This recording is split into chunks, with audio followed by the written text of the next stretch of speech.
हमारे भैंस की व्यथा।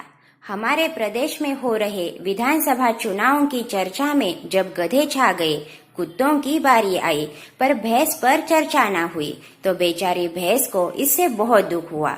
वह कहने लगी, लोग मेरा ही दूध पीकर ताकत पाते हैं, गोबर से खाद बनाते हैं, कुछ लोग मार कर भी खा जाते हैं। रोज टीवी पर देखती हूँ, कभी गाय की रक्षा की बात होती है तो कभी उनके रक्षकों की, पर हमारी रक्षा की बात कभी नहीं होती। अब तो हद ही हो गई। गधों तक पर जोरदार चर्चा हो रही है। उन पर तो पहले ही डाक टिकट भी छप चुका है, पर हमारी सुध लेने वाला कोई नहीं है। हमारे लिए कोई रक्षक दल नहीं बना है। गाय की हत्या तो हत्या है और हमारी हत्या का कोई संज्ञान भी नहीं लेता। किसी ने भी भैंस रक्षक दल नहीं बनाया।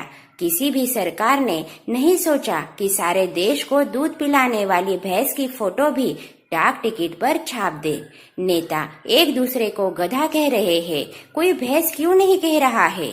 अब महत्व तो उसी को मिलता है जिसकी चर्चा होती है। गधे की चर्चा हुई तो टीवी पर गधों पर कविताएं सुनाई जा रही है। गधों के बारे में टीवी पर विशेष कार्यक्रम बन रहे हैं। बताया जा रहा है कि इन गधों की खासियत क्या है, उनका इतिहास बताया जा रहा है। इधर हमारा हाल यह है कि हमारा इतिहास तो कोई क्या देखेगा। वर्तमान की तरफ भी कोई ध्यान नहीं दे रहा है। बच्चों को स्कूल में निबंध लिखने के लिए कहते हैं तो अध्यापक हमेशा गाय, घोड़े, कुत्ते पर निबंध लिखने के लिए कहते हैं। क्या आपने कभी भैंस पर निबंध लिखा है? कल ही प्रधानमंत्री जी ने भी गाय को ही चारा खिलाया, भैंस को क्यों नहीं खिलाया? क्या मुझे भूख नहीं लगती? प्रधानमंत्री के गाय को चारा खिलाते ही गाय फिर से चर्चा में आ गई। टीवी वाले उस गाय को भी टीवी पर दिखा रहे हैं जिस गाय ने प्रधानमंत्री के हाथ से चारा खाया। हमें भैंस की बात से भैंस के प्रति सहानुभूति उपजी। उसकी व्यथा कथा से हमारा हृदय द्रवित हो गया। हमने भैंस को सांत्वना देने के लिए कहा, ऐसा भी नहीं है कि आपकी चर्चा बिल्कुल भी नहीं होती। अब देखिए, जब एमएलए की भैंस चोरी हो गई थी तो उन दिनों में सिर्फ भैंस ही चर्चा का विषय होती थी। आप पर कितने ही मुहावरे बने हुए हैं। काला अक्षर भैंस बराबर, गई भैंस पानी में, भैंस के आगे बीन बजाए। भैंस ने उत्तर दिया, वो एमएलए की भैंस थी, कोई सामान्य भैंस नहीं थी। वह तो मंत्री की भैंस थी। फिर उसमें पुलिस के काम करने की चर्चा थी, भैंस की नहीं। मुहावरों की बात करते हो, इसमें भी मेरी बेइज्जती ही होती है। जरा बताओ, काला अक्षर भैंस बराबर ही क्यों? अगर मैं अनपढ़ हूँ तो क्या बाकी सारे जानवर पोस्ट ग्रेजुएट है? गई भैंस पानी में तो बाकी जानवर नहाने के लिए पेप्सी के पूल में जाते हैं। भैंस के आगे बीन बजाए, भैंस खड़ी पगुराए तो बाकी के जानवर क्या रॉक एंड रोल करते हैं? आपने जो नहीं कहा वह मैं कह देती हूँ।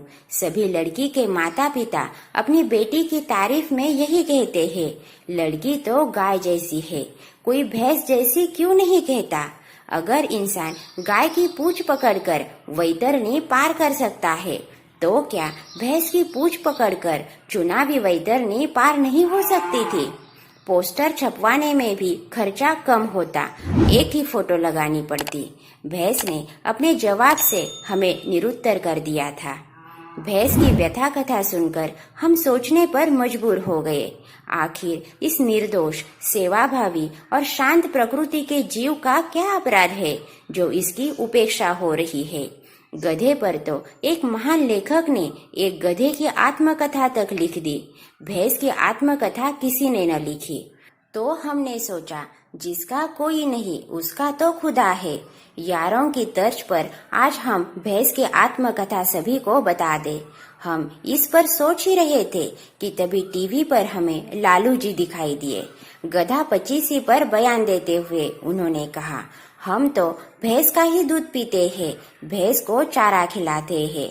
हमने भैंस से कहा, अब आपका काम हो गया, क्योंकि धर्मनिरपेक्षता के महान योद्धा लालू ने आपको समर्थन दे दिया है। अब गाय तो सांप्रदायिक हो गई है, जबकि भैंस धर्मनिरपेक्षता का प्रतीक बनकर उभरेगी। वैसे भी जब से मोदी प्रधानमंत्री बने हैं, सारे धर्मनिरपेक्ष लोग एक हो गए हैं, इसलिए अब आपका उद्धार निश्चित है। भैंस बोली, काहे का उद्धार? यह वही है जो हमारा चारा भी खा गया।